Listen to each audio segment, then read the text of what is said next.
Hello hello लेकिन एक second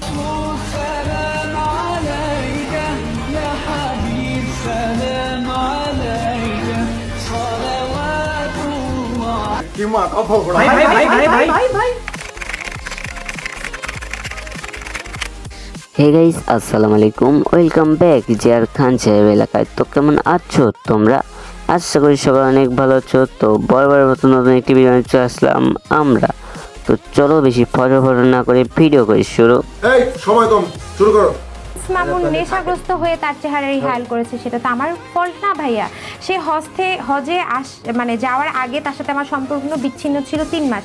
তখনও সে বিভিন্ন মেয়ের সাথে এরকম। আচ্ছা বুঝলাম এখানে মামুনের দোষ আছে, এটা আমিও বলতাছি, বিকজ সবাই এটাই বলতাছে। কিন্তু কিন্তু কিন্তু তুই এইসব জানার পরেও কেন মামুনের সাথে পুটকি মারা দিতে গেছস? মানে গাইস বিষয়টা এমন হয়ে গেল না, আমি জানি যে ওখানে গেলে আমার পুটকি মারা খেতে হবে, তারপরেও আমি ওখানে গিয়ে পুটকি মারা দিয়ে এসে বলছি, পাবলিকের সামনে এসে বলছি আমার বিচার চাই। মানে এরা দুইজন একই রকমই। মামুন এক মাদার চোদ, ওর সে বড় মাদার চোদ হচ্ছে তুই। ঠিক বলেছো। বাবা আমাকে সেভ করবেন, আমি যাই না।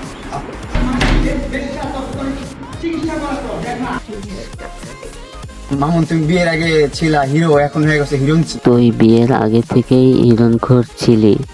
মানে বস তোমরা একটা জিনিস বোঝার চেষ্টা করো, নেশা করলে তো আর সাথে সাথে শরীর খারাপ হয় না। আবার এই শালাই বলে নাকি সব দোষ মোহনা, শালা মাদার চোদ। তো বস ভিডিও এই পর্যন্ত যারা দেখছো চ্যানেলটি অবশ্যই সাবস্ক্রাইব করো, আর যারা সাবস্ক্রাইব করবে না তাদের সংসারেও যাতে এমন হয়।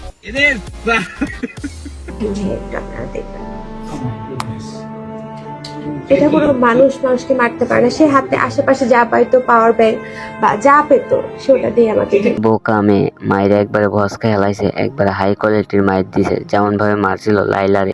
মামুন আজকে মেরে আমার চেহারা কি বানাই দিছে। মানে বস তোমরা একটা জিনিস খেয়াল করছো, মানে মামুন বড়ি খায় দুইজনের মারছে, তাদের দুইজনেরই মুখ একইভাবে তরমুজের মতো ফুইলা গেছে। ঠিক বলেছো।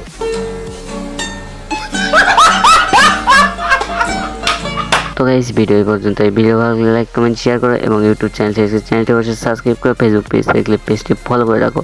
আর গাইস আমার মাউথ স্পিকারটা একটু খারাপ হয়ে গেছে, এই জন্য ভয়েসটা একটু খারাপ হচ্ছে। আশা করি সামনের ভিডিওতে এসে ভালো কিছু দেওয়ার চেষ্টা করব। দেখা হবে অন্য একটি ভিডিওতে। ধন্যবাদ।